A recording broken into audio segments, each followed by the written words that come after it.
Hello दोस्तों, इस session में हम लोग बात करेंगे मैं यूपीएससी 2023 का सीसैट क्वालीफाई क्यों नहीं कर पाया, मुझसे क्या गलतियां हुई और किन गलतियों को 2024 में जब मैं एग्जाम दूंगा तो उनसे बचना है। हालांकि ये अलग बात है कि पेपर थोड़ा टफ पूछा गया था, लेकिन हमें अपनी तरफ से तैयारी पूरी करनी है।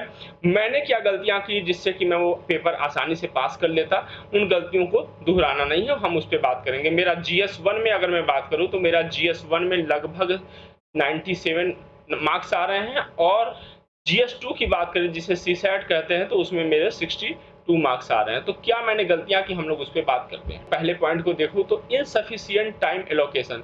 ये जो इनसफिशिएंट टाइम एलोकेशन है, न केवल तैयारी के समय बल्कि परीक्षा में सीसैट पेपर में भी टेंशन में आ जाना और वहां पे टाइम एलोकेट नहीं कर पाना कि इस सेक्शन को मैं कोशिश करूंगा कि इतने दिन इतने समय में मैं कवर कर दूंगा, इतने समय में ये सॉल्व कर लूंगा। और यही बात है तैयारी के समय की भी कि हम इस सेक्शन को इतने दिन तक अच्छे से पढ़ाई करेंगे।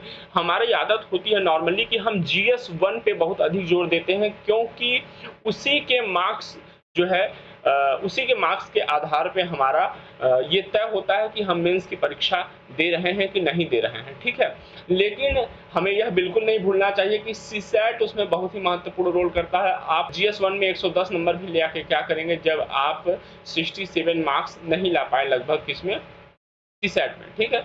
तो इनसफिशिएंट टाइम एलोकेशन, इस पे जो है कि अब मैं काम कर रहा हूँ। अभी से अपने जो सीसैट के जो पोर्शन हैं उनको कवर कर रहा हूँ। जहाँ मुझसे गलतियाँ हुई, जो मेरी कमजोरियाँ हैं, उनको मैं कवर करने की कोशिश कर रहा हूँ। तो प्लीज़ मैं आप लोगों से भी कहूँगा कि आप लोग भी करिए, ठीक है। अगर मैं दूसरे पॉइंट की बात करूँ तो lack of consistency. Lack of consistency तैयारी के दौरान बहुत अधिक समय किया जाता था, GS1 पे जाता था बहुत अधिक समय। उसमें हम लोग कुछ पढ़ने लगे तो उसी को पढ़ते रह जाते थे कि अच्छा ये ना छूट जाए, ये ना छूट जाए, ठीक है। लेकिन हम वहीं पे सीसैट को बिल्कुल इग्नोर कर देते हैं। तो जो इरेगुलर स्टडी पैटर्न है और कंसिस्टेंसी नहीं है रिवीजन में, हम लोग रिवीजन पे तो ध्यान देते हैं GS1 के, लेकिन GS2 के रिवीजन पे हम लोग ध्यान ही नहीं देते। हम लोग एक दो बार वो चीज़ पढ़ लेते हैं जहाँ से क्वेश्चन आती है, उसके बाद हम लोग बिल्कुल छोड़ देते हैं, GS1 पे हम लोग ध्यान देते हैं। तो ये इससे भी बचना है, ठीक है। तीसरा है पॉइंट लैक ऑफ प्रैक्टिसेस। हम PYQs और मॉक टेस्ट जो होते हैं, हम GS1 के PYQs और मॉक टेस्ट तो ज़्यादा फोकस करते हैं, लेकिन हम लोग सीसैट के मॉक टेस्ट और PYQs लगभग न के बराबर देखते हैं। अगर देखते भी हैं तो उनकी तुलना में बहुत कम देखते हैं GS1 की तुलना में। तो प्लीज़ मैं फिर आप लोगों से रिक्वेस्ट करूंगा, मैं खुद भी कर रहा हूं, कि मॉक टेस्ट और PYQ सीसैट के लिए देखते रहिए किस तरीके से क्वेश्चन पूछे जा रहे हैं। और 2023 में जो ब्लंडर हुआ है, जो पेपर ने ब्लंडर किया वो तो अलग बात है, हम लोगों ने खुद से भी अपने साथ ब्लंडर किया है, तो वो 2024 में न दोहराई जाए, ठीक है। चौथा है कि जो एग्जाम का प्रेशर है क्लासरूम में, उसे हैंडल ना कर पाना। ये बहुत महत्वपूर्ण पॉइंट रहा, जिसके कारण बहुत अधिक संख्या में एस्पिरेंट फेल कर गए प्रीलिम्स एग्जाम में। रीजन नहीं कि इस बार लगभग GS1 का भी पैटर्न बिल्कुल चेंज कर दिया था, लोगों की हवाइयां उड़ गई थी। और GS2 का तो मत ही पूछिए, मतलब GS2 का क्वेश्चन कहाँ से आया था किसी को समझ में नहीं आ रहा था कि कौन सा क्वेश्चन सॉल्व करे कौन सा छोड़े। तो वो जो एग्जाम प्रेशर है, फर्स्ट वन ने तो जो खराब किया था वो तो खराब किया ही था, GS2 का पेपर देखते हुए जो है होश जो थोड़ा बहुत बचा था वो भी उड़ गया। तो हम लोग एग्जाम प्रेशर को नहीं झेल पाए। तो एग्जाम प्रेशर को झेलने के लिए कई सारे तरकीब है, कई सारे जो है कि टीचर या एजुकेटर ये बताते हैं कि हमें योगा वगैरह करते रहना चाहिए। तो प्लीज़ जो है कि थोड़ा समय अपने मेंटल हेल्थ को दीजिए, थोड़ा मेंटली स्ट्रांग होने के लिए। तो आप लोग भी प्लीज़ योगा वगैरह करिए। फिर जो पांचवा मुख्य पॉइंट है कॉन्सेप्चुअल अंडरस्टैंडिंग। कॉन्सेप्चुअल अंडरस्टैंडिंग कहने का मतलब ये है कि जो सीसैट के टॉपिक हैं, जो सीसैट के टॉपिक हैं, हम लोगों ने देखा भी होगा एनालिसिस, ट्रेंड एनालिसिस में कि कहाँ से क्वेश्चन बिल्कुल नहीं पूछे जा रहे हैं, ठीक है। तो उन टॉपिक को हम लोग एक बार देख के चले जाएंगे। दूसरी जो महत्वपूर्ण बात है कि जो कॉन्सेप्ट है किसी क्वेश्चन के पीछे, किसी टॉपिक के पीछे, हमें वो कॉन्सेप्ट समझना और उस कॉन्सेप्ट को बार बार रिवीजन करना है। मे बी पीवाईक्यूज में जैसे क्वेश्चन हैं, जो मॉक टेस्ट हम लोग दे रहे हैं जिसमें वैसे क्वेश्चन हैं, उसमें ना आ रहे हों, ठीक है, लेकिन उसके क्वेश्चन हम लोग ना सॉल्व कर पाए, लेकिन अगर हमें कॉन्सेप्ट क्लियर रहेगा किसी भी चीज का, तो उस टाइप के जितने भी क्वेश्चन आएंगे हम वो आसानी से सॉल्व कर लेंगे, ठीक है। तो प्लीज कॉन्सेप्चुअल अंडरस्टैंडिंग पे ज्यादा जोर देना है। केवल क्वेश्चन लगाने से ज्यादा अच्छा है, शॉर्ट ट्रिक से ज्यादा अच्छा है कि एक बार हम लोग कॉन्सेप्चुअल अंडरस्टैंडिंग पे भी फोकस कर लें, ठीक है। अगर हम अगले पॉइंट की बात करें तो lack of practices with mock test. जो मॉक टेस्ट के जो प्रैक्टिस हैं, इसके पहले भी हम लोगों ने बात किया कि हम लोगों ने सबसे ज्यादा जो प्रैक्टिस पे जोर देते हैं हम लोग GS1 के पेपर पे देते हैं। GS2 या CSET जिसे कहते हैं उस पे हम लोग बहुत ही कम फोकस करते हैं, ठीक है। अमूमन मैंने देखा है कि 80% जो फोकस होता है हम सभी का GS1 पे होता है, केवल 20% हम लोग फोकस करते हैं GS2 पे। तो क्या ही होगा 20% में, आप भी समझ रहे हैं। तो प्लीज इस बार ऐसा कुछ नहीं करना है। प्लीज जो है लैक ऑफ प्रैक्टिसेस जो हैं, ऐसी जो ट्रेडिशन रही है हम लोगों की स्टूडेंट्स की, वो बिल्कुल दूर करना है। मॉक टेस्ट के साथ हमें बिल्कुल बैठना है और हमें ये तय करना है कि हर वीक में कम से कम CSET का 2 मॉक टेस्ट हमें देना है, ठीक। अगर हम लोग आगे बात करें तो lack of test taking strategies, ठीक है। अब किस तरीके से हमें आसान क्वेश्चन को पहले प्रायोरिटी देना है, ये हम लोग एग्जाम के समय नहीं कर सकते। जब हम लोग मॉक टेस्ट दे रहे होंगे ना, तो उसी में हम लोग सीखते हैं। कई बार लोग जब मॉक टेस्ट देते हैं तो मैंने देखा है कि जो सामने फ्रंट फॉर्म होता है जिसके बारे में हमें थोड़ी अपनी इंफॉर्मेशन अपने बारे में देना होता है, रोल नंबर वगैरह लिखना होता है, उसे लोग नॉर्मली ऐसे ही भर के निकल जाते हैं, उसको नहीं करते। तो हमें ये भी भरना है, क्योंकि आप सोचिए कि आपने OMR शीट का एक बबल फ्रंट वाला जहां पे कि आपको अपने बारे में इंफॉर्मेशन देना होता है, अगर एक बबल भी गलती से गलत कर दिया तो आपकी पूरी साल भर की मेहनत खराब हो जाएगी। तो हमें यहाँ से प्रैक्टिस शुरू करना है, इस पेज से प्रैक्टिस शुरू करना है। और जो आखिरी पेज का जो 100वां क्वेश्चन है आप GS1 के संदर्भ में, और 80वां क्वेश्चन जो है GS2 के पेपर में, ठीक है। यहाँ इस पेज तक हमें बिल्कुल प्रैक्टिस, हर पेज पे प्रैक्टिस करना है, जिससे कि हमें ये पता चल सके कि हम लोग किस तरीके से जो इजी क्वेश्चन है उनको आसानी से देख सके और उनको प्रायोरिटी का अपना अधिक समय दे चुके, ठीक है। इनएडिक्वेट रिवीजन में जो निरंतर नहीं है, अनिरंतरता है, उसको समाप्त करना है। और अभी से आप ये सोच लीजिए कि पर वीक हमें 2 मॉक टेस्ट देने हैं, और 2 मॉक टेस्ट देने के लिए जितनी भी पढ़ाई करनी है, आवर्स में बिल्कुल डिवाइड मत करिए, जितनी भी पढ़ाई करनी है उतनी पढ़ाई करिए।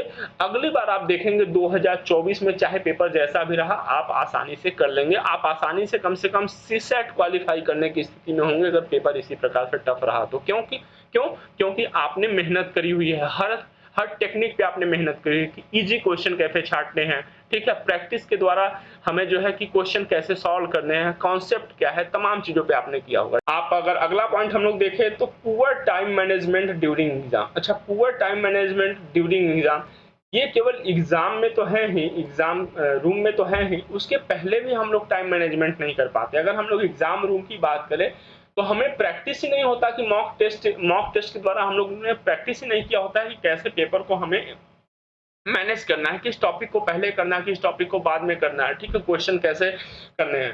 तो ये सब हम लोग मॉक टेस्ट के दौरान ही ये सब हम लोग सीख सकते हैं कि किस तरीके से हम अपना टाइम मैनेजमेंट जो है वो एग्जाम के समय एग्जाम रूम में करें, एग्जाम हॉल में करें। तो इस पे हमें ध्यान देना है। और सबसे खास बात यह है कि जब हम लोग मॉक टेस्ट देंगे तो मॉक टेस्ट देते समय हम लोग को ये अपने दिमाग में ये रखना है कि ये मॉक टेस्ट हम लोग अपने रूम पे या कोचिंग में नहीं दे रहे हैं, बल्कि हम लोग एग्जाम हॉल में दे रहे हैं। और उसी तरीके का प्रेशर फील करके ये हमें देना है, तभी हम लोग टाइम मैनेजमेंट भी अच्छे से कर पाएंगे और रियल जो है कि कह सकते हैं इन्वायरमेंट में हम लोग अपनी तैयारी कर सकेंगे, ठीक है।